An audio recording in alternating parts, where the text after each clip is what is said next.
स्नान कर लिया जाए। कन्हैया ने, दाऊ भैया ने कहा हम तो स्नान कर आए हैं, आप ही कर लो। अक्रूर ने रथ को खड़ा किया और कृष्ण, भगवान कृष्ण को, बलदाऊ भैया को रथ में ही बैठा दिया, यहीं बैठना, और गए।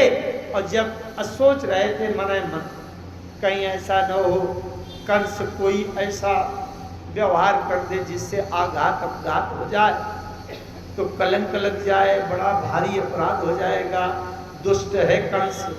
तो ये सोच ही रहे थे कि जैसे जमुना जी में गए, वस्त्र उतार कर नहाने के लिए, स्नान के लिए डुबकी लगाया, तो जल के भीतर देखा तो कृष्ण, भगवान कृष्ण थे।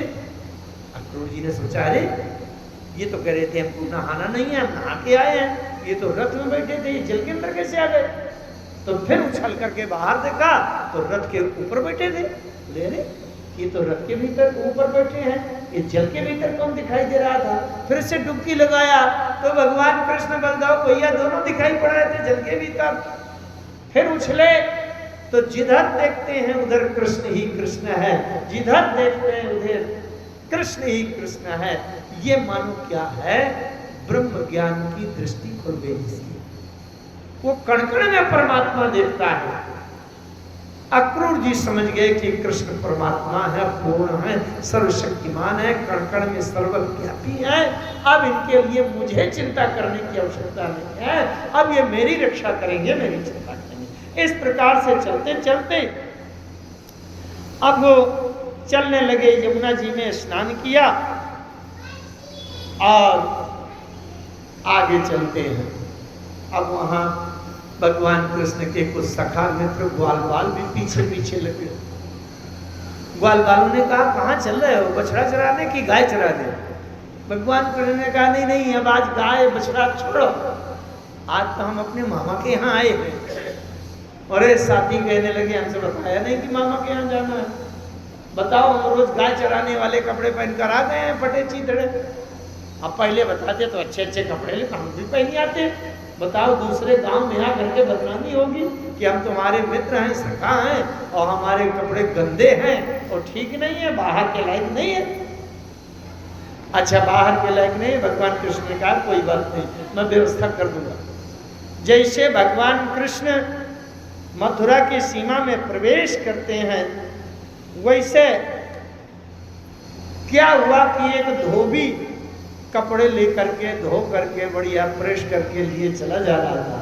और जैसे लिए जा रहा था, भगवान कृष्ण ने कहा कि भैया कौन हो और तुम ये कपड़े किसके लिए लिए जा रहे हो?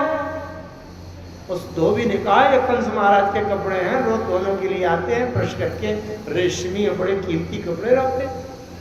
भगवान कृष्ण ने कहा कि ये हमको दे सकते हो? धोबी ने कहा तुम पागल हो क्या, इतना साहस कैसे हुआ तुम्हारा कि कंस महाराज के कपड़े मांगने का तुमने साहस कैसे किया?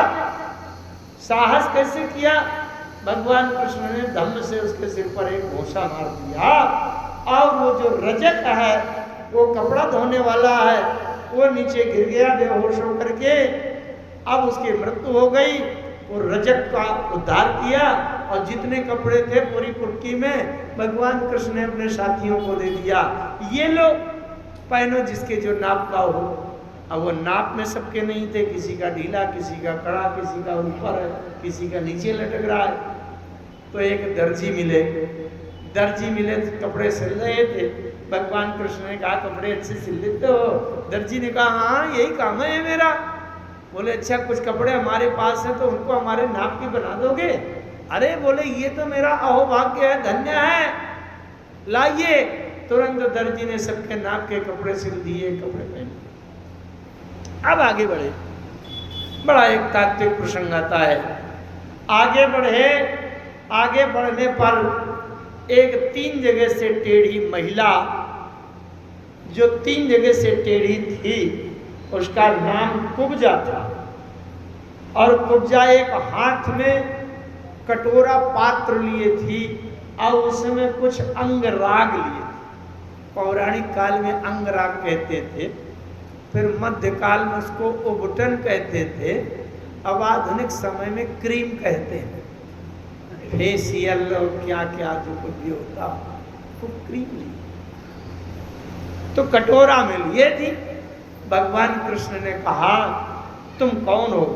का तुम बरोर्वेततु येन फलेपनम कस्यंगने वा कथस्य साधुना देह्यावयो रंग विदोपमुत्तमम श्रेयस्तस्ते न चिरात् भविष्यति।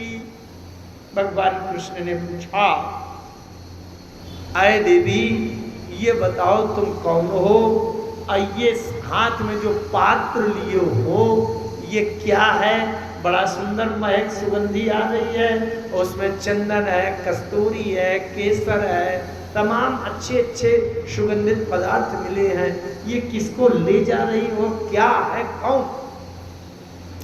वो शैरेंद्रिवाच दासस्यस्मि हम सुंदर कंस सम्मताम त्रिवक्त्रनामा यल्लेप कर्मणि मदभावितम भोजपते रति प्रिया विना युवाम को अन्यस्तदर्हति।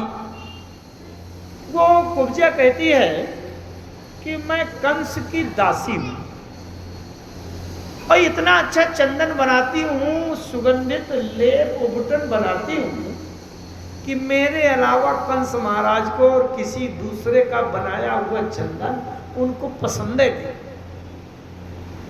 कंस महाराज मेरे बनाया हुआ चंदन लगाते हैं और ये मैं अंग राग लिए हूं, ये पात्र मैं कंस महाराज के लिए दिए जाए। भगवान ने कहा कि ये अपना राग अंग राग मुझे दे सकती हो? थोड़ा ध्यान से समझिएगा, ये कथा ये प्रसंग कितने गहरी बातें दे रहे हैं। कुब्जा क्या है? 3 जगह से टेढ़ी थी, त्रिविक्रमा थी, 3 जगह से टेढ़ी थी और टेढ़ी थी। हमारी बुद्धि ही कुब्जा है, बहुत ध्यान से सुनिए। कंस माने विलासिता।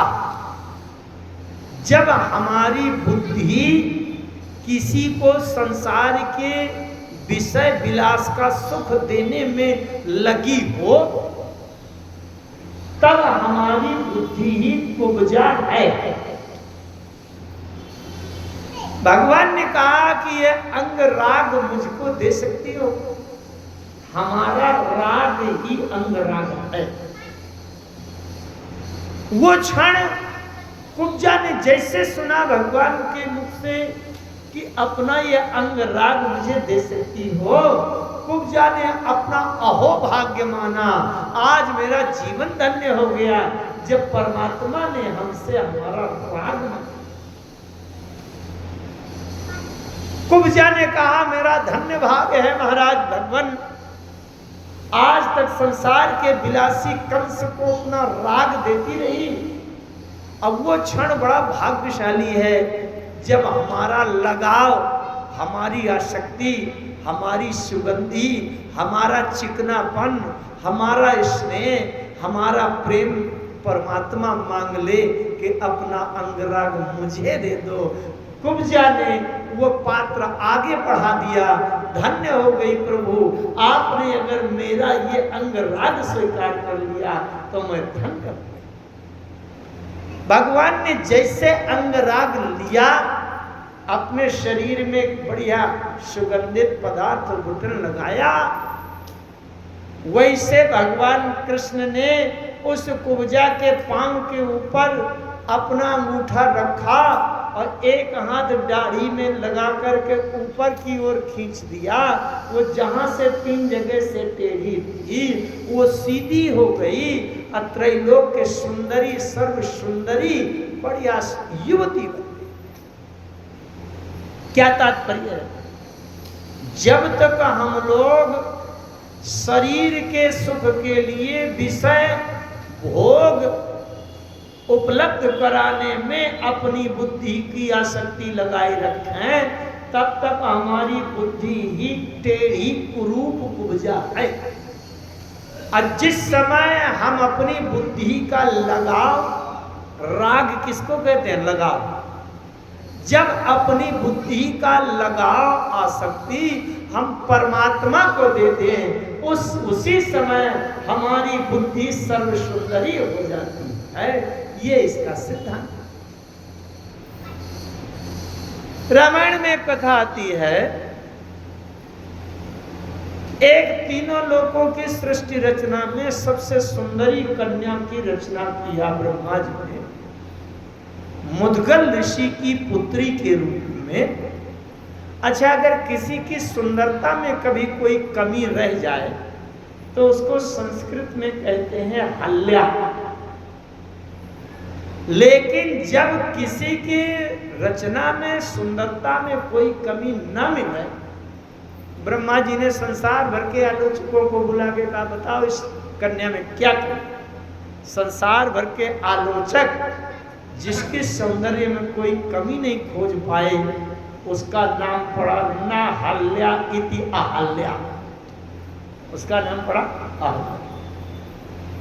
अच्छा, उसमें लंबी कथा न कहूँगा, थोड़ी सी बात बता दूं। सर्व सुंदरी थी, उनको गौतम ऋषि को दिया गया रखने के लिए। गौतम क्या है? गो माने इंद्रिय, तम माने स्वामी। जो इंद्रियों का स्वामी है, माने जिसने अपना नाम रख लिया है कि इंद्रियां पूरे नियंत्रण में है। ब्रह्मा जी ने वो सर्व सुंदरी कन्या दे दिया गौतम को परीक्षा लेने के लिए कि ये त्रैलोक के सुंदरी कन्या सुरक्षित बच जाए, तभी तो ये गौतम अर्थ सार्थक है।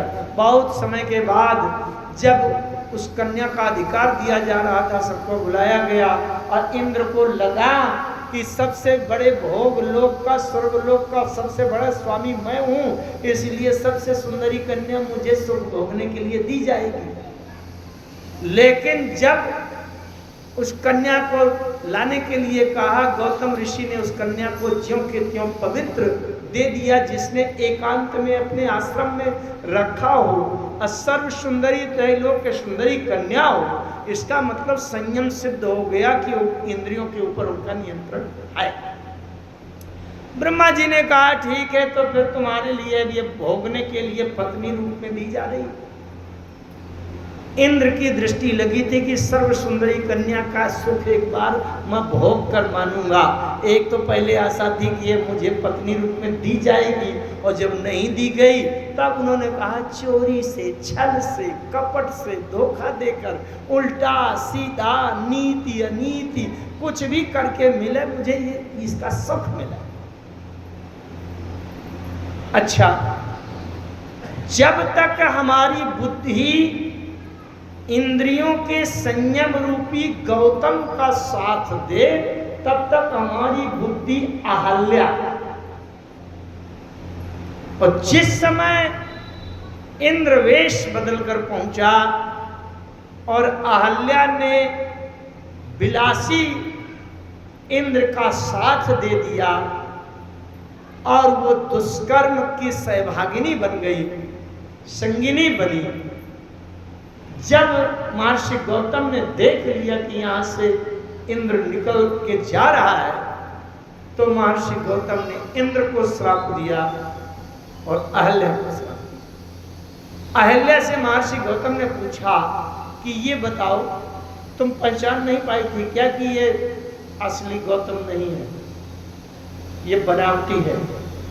एक बात मैं फिर से कहूँ, एक दिन कहा था, आज फिर से कहूँ, अगर कोई स्त्री पतिव्रता है, मन वाणी कर्म से पूर्ण सती पतिव्रता है, तो उसके सामने धोखा दे करके तो उसका कोई धर्म नष्ट कर ही नहीं सकता, चाहे ब्रह्मा विष्णु महेश आ जाए। और ब्रह्मा विष्णु महेश भी एक बार गए हैं अनसुईया जी के यहाँ, और उनका पातिव्रत धर्म सतीत्व दिखाने, लेकिन अनसुईया जी ने 6-6 महीने के बालक बना दिया। वो भी कथा आती है, लेकिन वो सारी कथाएं कहने का समय नहीं मिल पा रहा, इसलिए उनका विस्तार नहीं किया गया। भागवत में सारी कथाएं। अच्छा, तो हुआ क्या कि महर्षि गौतम ने अहल्या को श्राप दिया, क्योंकि अहल्या बोल नहीं रही थी। अच्छा, हमारी बुद्धि में अगर विचार करने की क्षमता ना हो, समझ न पावे कि हानि है कि लाभ है, तो लोग कह देते हैं कि तुम्हारी बुद्धि में पत्थर पड़ गया। जिसके अंदर विचार करने की क्षमता न है, लोग कहते हैं पत्थर पड़ गया बुद्धि में। महर्षि गौतम ने कहा, अहल्या तुमने ये विचार नहीं किया कि मैं सही कर रही हूं कि गलत। संयम का गौतम का साथ छोड़कर विलासिता इंद्र के साथ फिसल गई, और जिसकी बुद्धि में विचार करने की क्षमता न रह जाए वो मानो पत्थर जड़ हो गए, इसलिए तुम पत्थर हो जाओ, जड़ हो जाओ। और इंद्र को श्राप दिया कि जिस छिद्र के पीछे, क्षणिक सुख के पीछे तुमने ये किया, तुम्हारे शरीर में 1000 छिद्र हो गए। यहां तक तो सब लोग जानते हैं, लेकिन आगे बताऊं, 2 श्राप और दिए महर्षि गौतम ने। इंद्र को एक श्राप ये दिया कि सृष्टि की जब से रचना शुरू हुई, सृष्टि में आज तक किसी पर पुरुष ने किसी पर स्त्री का धर्म नहीं नष्ट किया था। सृष्टि में सबसे पहली घटना है जब इंद्र ने अहल्या का धर्म नष्ट किया। तो महर्षि गौतम ने श्राप दिया कि ये दुष्कर्म की शुरुआत तुम कर रहे हो, बीजा तुम बो रहे हो, इसलिए जब तक सृष्टि रहेगी और ये कुकर्म, दुष्कर्म, दुर्व्यवहार कोई भी किसी भी परिस्त्री का धर्म नष्ट करने के लिए कोई भी पुरुष करेगा तो उसका आधा पाप तुमको सदैव लगेगा जब तक सृष्टि है।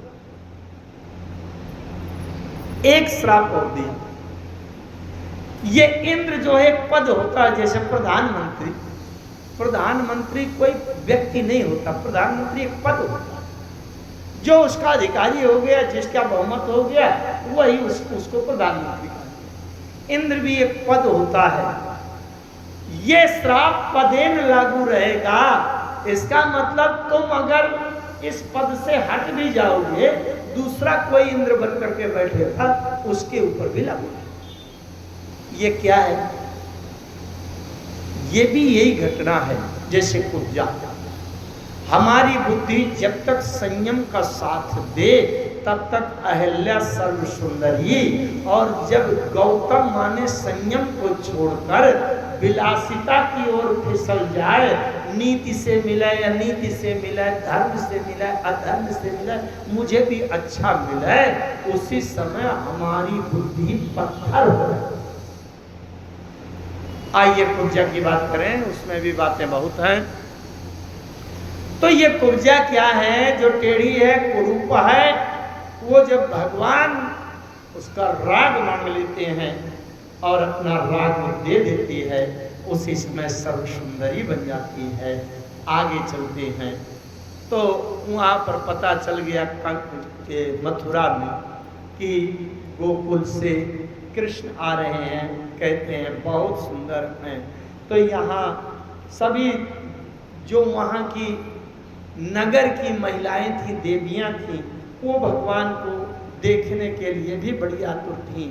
उसका दृश्य भी बाद में आएगा, उसके पहले तथा पौरान प्रक्षमानो धनुषास्त्रान मच्युता तस्मिन् प्रविष्टो ददृशे धनुरेन्द्रैर्मितम्। वहाँ हुआ ये कि एक धनुष रखा हुआ था। धनुष तो दोनों कथाओं में है, राम जी की कथा में धनुष है और भगवान कृष्ण की कथा में भी धनुष है। अंतर इतना है कि जनक जी कहते थे कि ये धनुष कोई तोड़ दे तो मेरी प्रतिज्ञा बन जाए, रह जाए। और कंस के लिए किसी जानकार ने बताया था कि सावधान रहना, ये धनुष कोई तोड़ न डाले, क्योंकि जो कोई धनुष तोड़ देगा उसी के हाथ से तेरी मृत्यु हो जाएगी। समझ लेना, अगर धनुष टूट गया तो तुम बचोगे नहीं, मर जाओ, और जो धनुष तोड़ेगा वही तुमको मार डालेगा।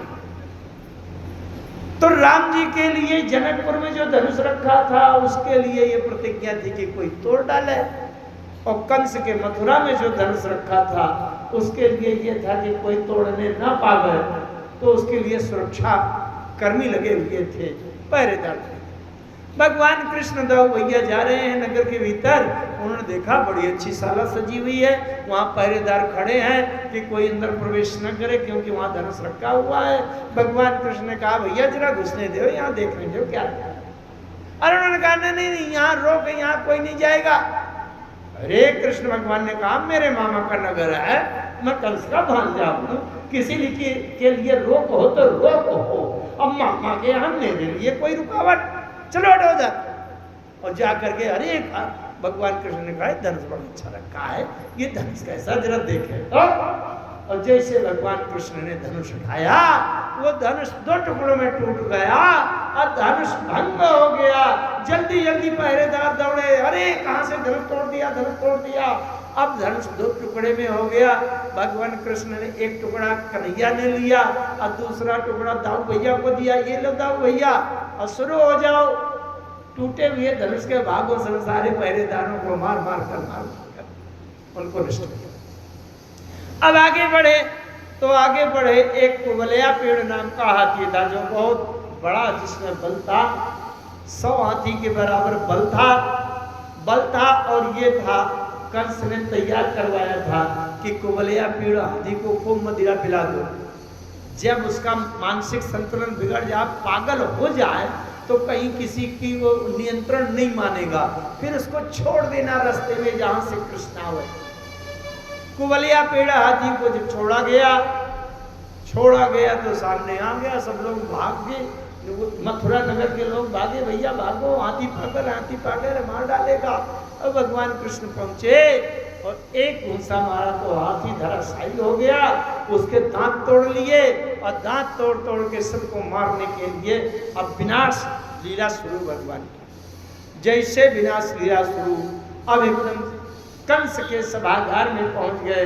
कंस ने वहां एक अखाड़ा का आयोजन किया था। मथुरा के सबसे प्रसिद्ध पहलवान, विश्व विजेता जो थे, 2 थे, चाणूर और मुष्टिक। इनको कंस ने बताया था किसी प्रकार से कृष्ण कन्हैया अगर यहाँ बचता हुआ आ जाए तो तुम दोनों लोग एक एक को पकड़ के अब उनसे कुश्ती लड़ करके पछाड़ देना। भगवान कृष्ण की आयु बड़ी कम थी और वो बहुत बड़े विशालकाय पहलवान थे। उन्होंने कहा अरे कृष्ण आओ, अखाड़े में आ जाओ, कुश्ती हो जाए, मल्ल युद्ध हो जाए। अच्छा, इसके बाद हुआ क्या? जब भगवान कृष्ण दाऊ भैया चले आए अक्रूर जी के साथ रथ में, नंद बाबा को चैन नहीं पड़ी तो पीछे से रथ तैयार करके नंद बाबा भी आए, जरा देखें कन्हैया को कहीं कोई परेशानी न हो जाए। तो नंद बाबा भी आए और ये जो बीच के दृश्य थे वो नंद बाबा नहीं देख पाए और सीधे जब तक नंद बाबा पहुंचे तब तक भगवान कृष्ण और दाऊ भैया ये दोनों अखाड़े में पहुंच चुके। चाणूर और मुष्टिक ने, चाणूर ने भगवान कृष्ण का हाथ पकड़ा और मुष्टिक ने दाऊ भैया का हाथ पकड़ा, दोनों को अखाड़े में नीचे कूदा दिया, आ जाओ, 2 हाथ हो जाए। भगवान कृष्ण ने कहा भैया तुम बहुत बड़े पहलवान हो, छोटे छोटे बालक हैं, काहे के लिए हमें परेशान कर रहे हो? आप भाई कुश्ती तो बराबर वाले के साथ होनी चाहिए। चाणूर मुष्टिक ने कहा रे तुम्हारी शौर्य की गाथाएं सुन चुके हैं, इतने तेजस्वी, इतने शक्तिशाली हो, जरा 2 हाथ हम भी तो आजमा लें। तब तक नंद बाबा पहुंच गए। भीड़ में दूर से नंद बाबा ने देखा कि अरे मेरे कन्हैया को इतना बड़ा हाथी जैसा पहलवान ये चाणूर घसीट कर ले गया, अब कुश्ती लड़ेगा। आरा मेरे कन्हैया को कहीं अनिष्ट ना हो जाए, कोई नुकसान ना हो जाए, कुछ हो ना जाए। नंद बाबा ने जल्दी जल्दी शंकर जी का ध्यान किया, हे भोलेनाथ, हे त्रिलोकीनाथ, हे देवाधिदेव, हे महादेव, हे विश्वनाथ, मेरे कन्हैया की रक्षा करो। तब तक चाणूर ने भगवान कृष्ण का हाथ पकड़कर झटक दिया और मुष्टिक ने बलदाऊ भैया का हाथ पकड़कर झटक कर अखाड़े में गिरा दिया। तब तक एकदम नंद बाबा को ध्यान आया कि अरे कुश्ती विभाग के अध्यक्ष शंकर जी नहीं, हनुमान जी आए। धोखे से मैंने शंकर जी का स्मरण किया, वो तो जहर वहर पीने के काम करते हैं और लड़ाई अगर लड़ना है कुश्ती के लिए, अरे जल्दी जल्दी हनुमान जी का ध्यान किया, हे बजरंगबली आ जाओ, जल्दी से मेरे कन्हैया के साथ लग जाओ, कहीं कन्हैया को चोट न लग जाए। और इस तरह से किया 2-4 बार इधर का उधर दांव पे चटका पटकी हुई और इसके बाद भगवान कृष्ण ने चाणूर को पछाड़ दिया और दाऊ भैया ने जाकर के मुष्टिक को पछाड़ दिया। दोनों के प्राण पखेरु उड़ गए और वहीं से छलांग लगा करके और कंस के सिंहासन में जाके उछल के पहुंचे। अब कंस को पकड़कर नीचे गिरा दिया और भगवान कृष्ण ने कंस का गर्दन पकड़ करके पछाड़ दिया और कंस की मृत्यु हो गई। बोलिए कंस मर्दन भगवान की। जैसे कंस का वध किया वैसे जय जयकार होने लगी, क्योंकि कंस के शासन से कोई संतुष्ट नहीं था। जय जयकार होने लगी। भगवान कृष्ण ने जाकर के जेल से उग्रसेन को बाहर निकाला, वसुदेव और देवकी को वहां जेल के बंधन से मुक्त किया। उतने में नंद बाबा दिखाई पड़े। सब लोग मथुरावासी भगवान कृष्ण का विजय उत्सव और वो जुलूस निकालना चाहते थे। अरे नंद बाबा ने कहा जुलूस उत्सव से उसका पेट नहीं भरेगा। यशोदा ने माखन मिश्री दिया, पहले माखन मिश्री खिला दे रहे थे। नंद बाबा ने जाकर के कन्हैया को हृदय से लगा लिया। अरे कन्हैया इतने बड़े खतरे में क्यों चले गए थे? बताओ, इतना पहाड़ जैसा पहलवान और उससे तुमने हाथ मिला लिया। कन्हैया ने कहा बाबा, जिस समय कुश्ती होने लगी थी उस समय बहुत बड़ा एक बंदर दिखाई पड़ा था जिसने मेरी तरफ से सहायता कर दिया। अरे नंद बाबा ने कहा बिल्कुल, मैंने हनुमान जी को बुलाया था, हनुमान जी ने आकर के और कन्हैया की रक्षा की। भगवान कृष्ण इस प्रकार से मर्यादाओं का निर्वाह करते हुए अब क्या हुआ कि भगवान कृष्ण ने मार दिया। इसके बाद भगवान कृष्ण विद्या अध्ययन के लिए उज्जैन गए। उज्जैन गए, वहाँ 64 प्रकार की कलाओं को 60 दिन में सीखा। संदीपनी गुरु के यहाँ चलते समय सारी विद्याएं जब प्राप्त हो गई, भगवान कृष्ण ने कहा गुरुजी गुरु दक्षिणा मांगिए। तो गुरु पत्नी ने कहा, संदीपनी मुनि की उन ऋषि पत्नी ने कहा कि हमारा एक पुत्र मर गया था तो उसको पुनर्जीवन दे दो कृष्ण, आप तो भगवान हैं। भगवान ने जाकर के गुरु जी के पुत्र को पुनः वहाँ से ला करके पुनर्जीवन दिया और इसके बाद लौट कर आए। आइए, कथा बहुत है, थोड़ा सा हम गति बढ़ाते हैं। जब लौट कर आए तो हुआ क्या? समय क्या हो गया? 6 बज गया है, कोई बात। अब जब वहां से लौट कर आए तो भगवान कृष्ण क्या था कि कंस के महलों की किसी अट्टालिका में अकेले एकांत में बैठ करके सोचते रहते। देवकी मैया ने देखा तो कभी कभी भगवान कृष्ण रोते रहते थे, आंसू बहाते रहते। वसुदेव जी ने देखा तो उदास बैठे रहते थे, न कोई से किसी से बात करें, न मिले न जुले। वसुदेव जी ने देवकी से कहा, लगता है तुम उसको माखन मिश्री नहीं देती हो, उदास रहता है कृष्ण। देवकी मैया ने कहा, देती तो हूँ लेकिन अब बचपन से मेरे पास रहा नहीं है, पता नहीं कैसी क्या अच्छी लगती हो क्या। मैं अपनी समझ से अच्छा माखन अच्छे से भोग पदार्थ देती हूँ, लेकिन मन से खाता ही नहीं।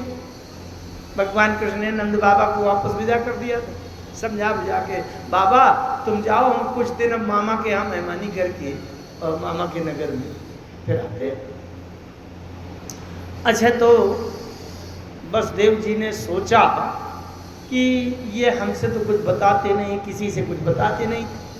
भगवान के बड़े तात्विक ज्ञानी मित्र हैं उद्धव जी।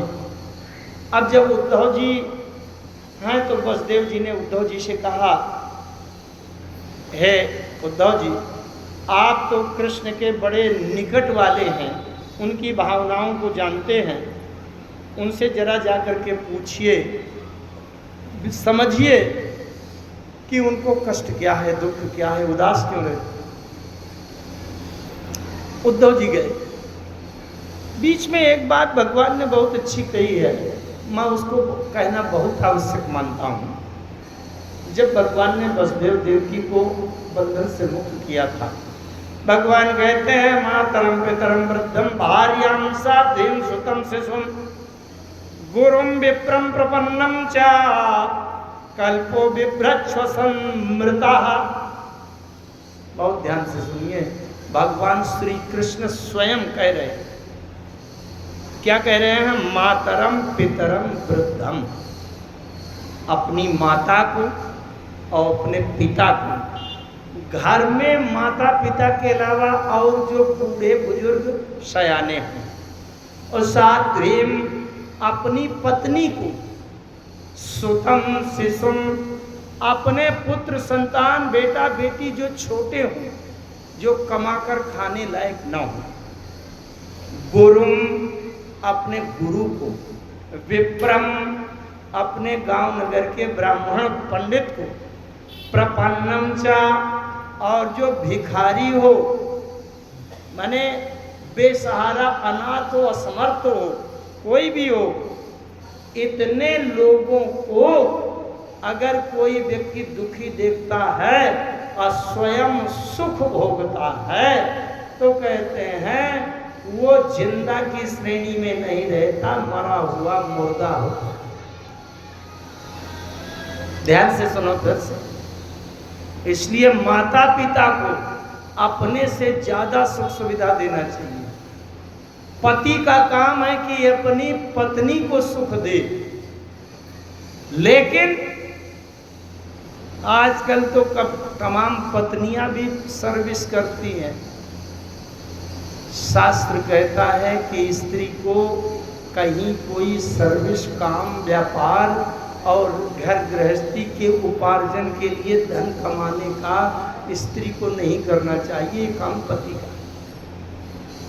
तो पति अपने पत्नी की सारी सुख सुविधा, जो छोटे छोटे बालक हैं उनकी पढ़ाई लिखाई पालन पोषण दवा आदि रहन सहन वस्त्र आदि, ये सारी सुविधा अपने गुरु को भी सुख सुविधा का ध्यान देना चाहिए। ब्राह्मण को और अपने नगर में किसी भिखारी दरिद्र को, इतने लोगों को जो कष्ट में दुखी देखता है और उनके प्रति सहयोग दान उनकी सुख सुविधा का विचार नहीं करता, प्रयास नहीं करता, वो मरे हुए के समान होता है और वो नरक का किया।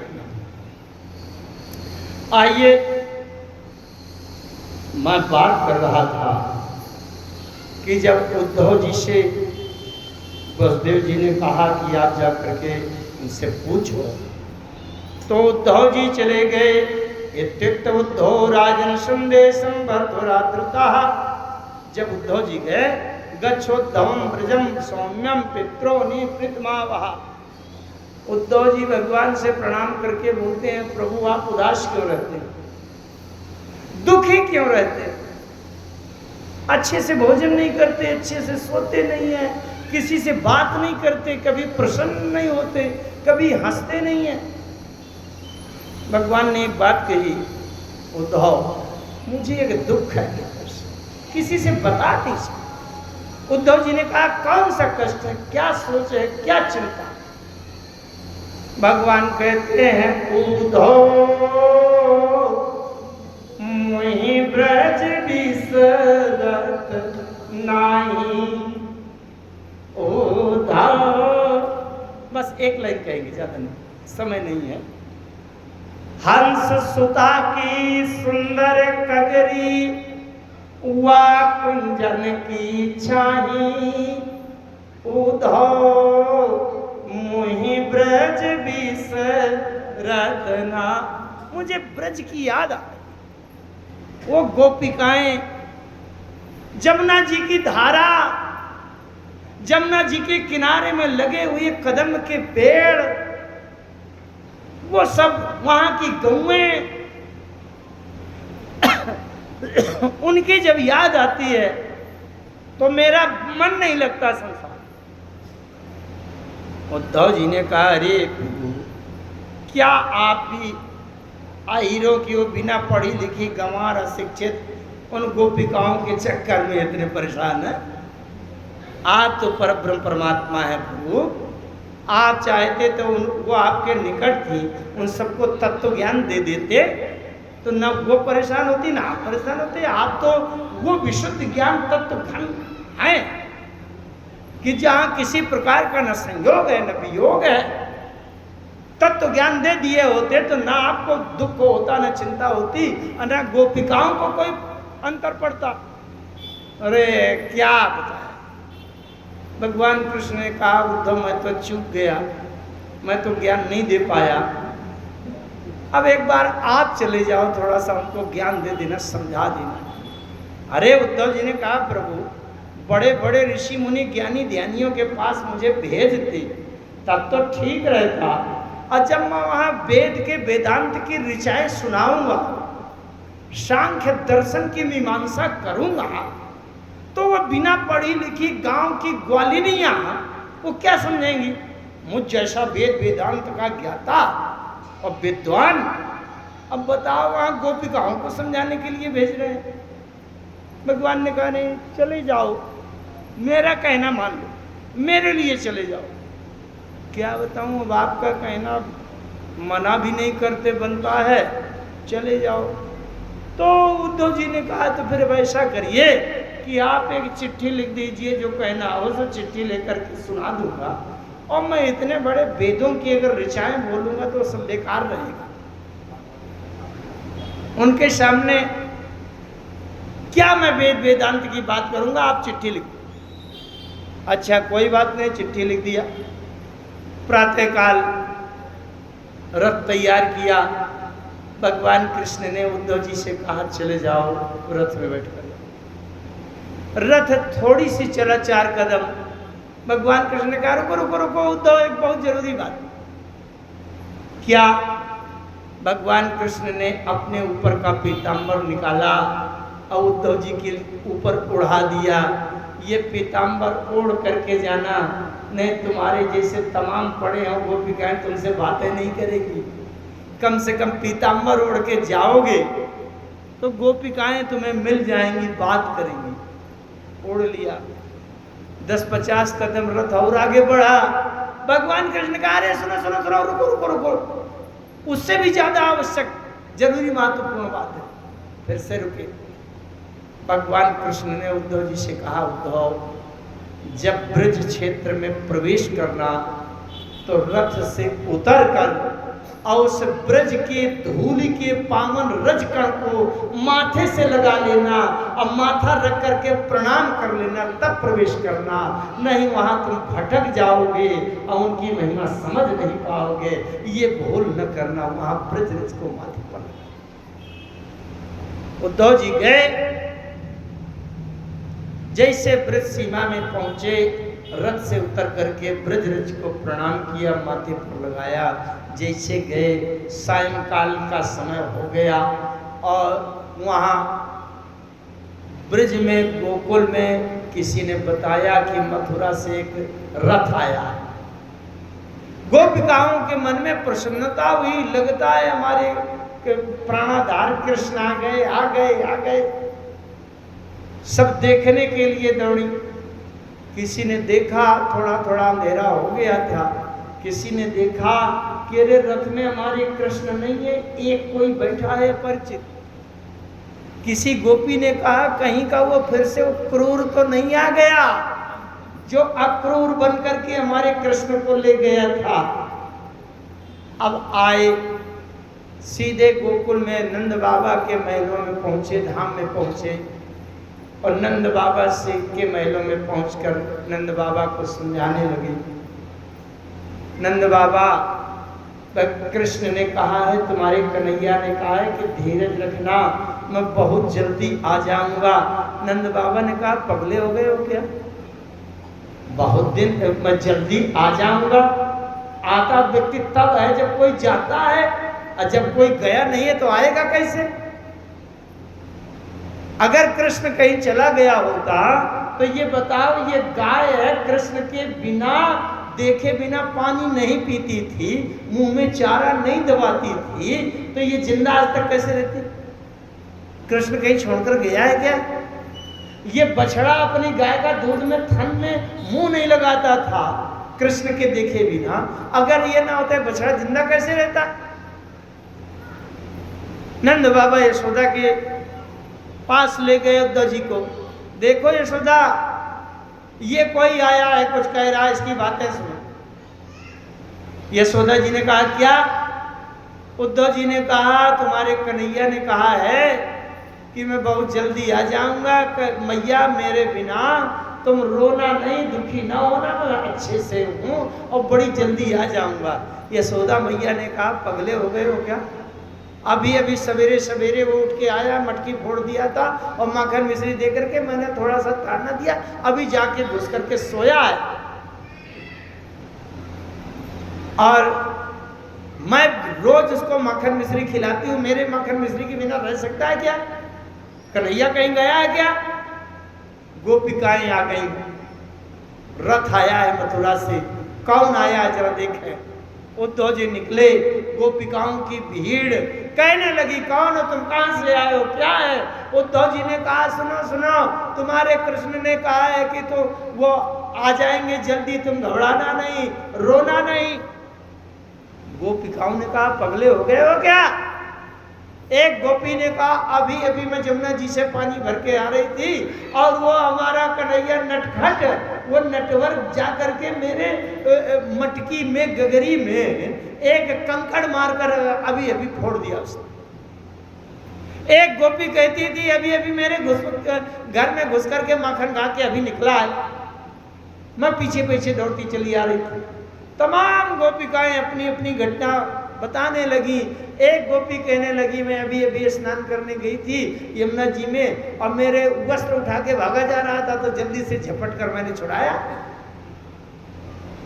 राधा जी आ गई, उद्धव जी राधा जी को समझाने लगे।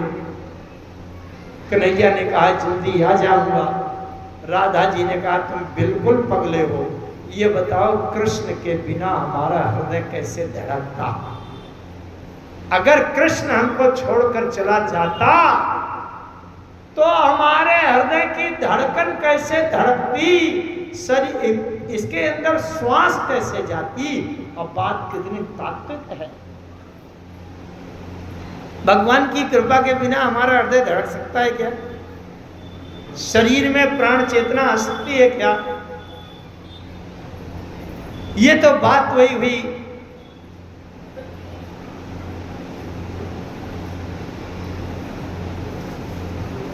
ब्रज के कांटे उलझ कर उद्धव को लगे ये समझाने हम तुम्हारा ज्ञान पर्दा फाड़ देंगे प्रेम के दीवाने। यहां ज्ञान की भाषा नहीं चलेगी। और उद्धव जी ने देखा जिस वेद वेदांत में ये बात बताई जाती है कि परमात्मा के बिना कोई कण खाली नहीं है, उस परमात्मा के बिना किसी जीव के अंदर प्राण संचारित तो हो नहीं सकता। ये तो हमने पुस्तकों में पढ़ा था, केवल ऋचाओं में, मंत्रों में, श्लोकों में याद किया था, लेकिन उसका प्रैक्टिकल जीवन जीना देख रहे हैं हम गोपिकाओं के। ब्रज की जो गोपिकाएं हैं उनके प्रेम समर्पण के आगे उद्धव जी जैसे ज्ञानी का ज्ञान भी छोटा पड़ गया। गोपिकाओं ने पूछा कृष्ण ने हमारे लिए क्या कहा है? उद्धव जी ने कहा ये तो नहीं बता पाऊंगा कि क्या कहा है, उन्होंने चिट्ठी लिख करके दिया है, चलो पढ़ करके सुनाता हूं। और जैसे चिट्ठी निकाला सभी गोपिकाओं ने झपट करके वो चिट्ठी को फाड़ लिया और ये कहा कि हमको लिखे हुए कहा, हमको लिखे हुए कहा। वहां एक बहुत बड़ा दृष्टांत आता है, बहुत महत्वपूर्ण। जिस समय उद्धव जी गोपिकाओं के सामने थे, गोपिकाएं भगवान कृष्ण को अपने हृदय का प्रियतम मानकर उलाहना दे रही थी, उसी समय वहां एक भौरा आ गया, काला काला। तो गोपियां कहने लगी मधुप की तव बंधो माम स्पृशांघ्री सपत्न्या कुछ बिलु ललितम माला कुंकमिश्रुर्भिर्न वहतु मधुपतिस्तन्मानिनीनां प्रसादम यद सदस्य विडमय यस्य दूतस्तमीद्रक। उस भावरा के ऊपर व्यंगात्मक डाल करके गोपिकाएं कहने लगी कि उधाओ सब कारे आजमाए, उधाओ सब कारे आजमाए। भावरा काला था ना, कारे कारे भावरा कहिए कलिन कलिन रस खाए, उधाओ सब कारे आजमाए। बड़ा लंबा गीत है ये, भ्रमर गीत कहलाता है। गोपिकाएं कहने लगी काले नाग टिपरियन पाल, काले सांप को पालो, दूध पिलाते रहो को, लेकिन जिस दिन उसको मौका लगेगा वो आपको डसेगा तो जहर पिलाएगा। इसी तरह काले कलूटे जितने होते हैं सब जहरीले होते हैं। गोपीगांव ने कहा एक बार वो एक युग पहले हुआ था काला कलूटा राम, छोड़ा नहीं, कहा है वो त्रेता युग में एक काला कलूटा राम हुआ था और जंगल में गया। अच्छे खासे दो भाई रहते थे बाली सुग्रीव, और उसने ऐसा काले कलूटे ने दोनों में भेद डाला कि मार बाली को मार मरवा डाला और सुग्रीव को लगा दिया कि मेरी सीता ले। इसलिए जितने काले कलूटे होते हैं वो विश्वास करने लायक है नहीं है। अब भावरा की तरह जा करके वो भी मथुरा में जाके जैसे हमको हमारे हृदय के प्रेम को लेकर के हमको अधमरा करके चला गया, अब दूसरी वहां सुंदरियों से उनके प्राण लेगा। इस तरह से भ्रमर गीत भावरे के ऊपर डाल करके गोपिकाओं ने बड़ा ही मार्मिक इस अध्याय में उलाहना दिया है। लेकिन वहाँ का कण कण प्रेम में भरा है और वहाँ ये कहा गया कि ये तो प्रेम की बात है उधो, ये तो प्रेम की बात है उधो, बंदगी तेरे बस की नहीं है, ये तो प्रेम की बात है उधो, बंदगी तेरे बस की नहीं है। यहाँ सर दे के होते हैं सोले, यहाँ सर दे के होते हैं सोले, आशिकी इतनी सस्ती नहीं है, यहाँ सर दे के होते हैं सोले, आशिकी इतनी सस्ती नहीं है, ये तो बात है उधो।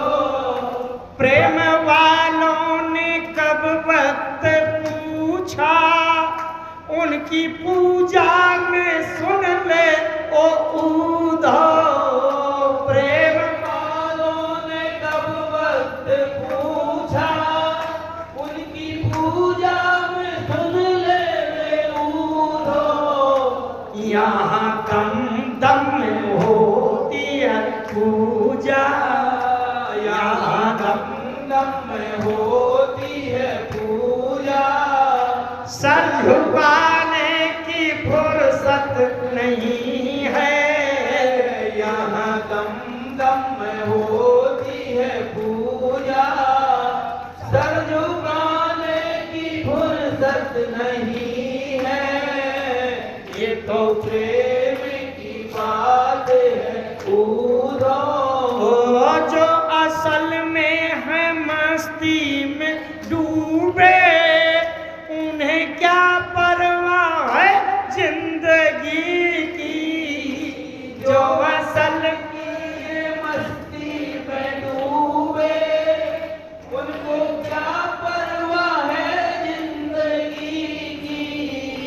जो उतरती है चढ़ती है मस्ती, जो उतरती है चढ़ती है मस्ती, वो हकीकत में मस्ती नहीं है।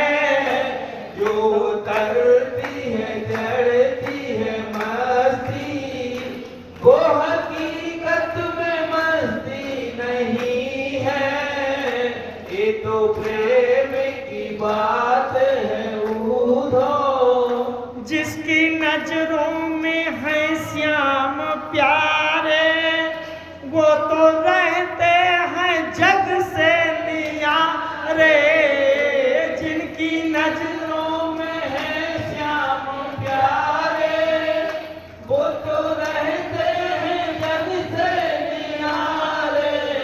ये जिसकी नजरों में मोहन समाए, जिसकी नजरों में मोहन समाए, वो नजर फिर तरसती नहीं है। जिसकी नजरों में मोहन समाए, वो नजर फिर तरसती नहीं है।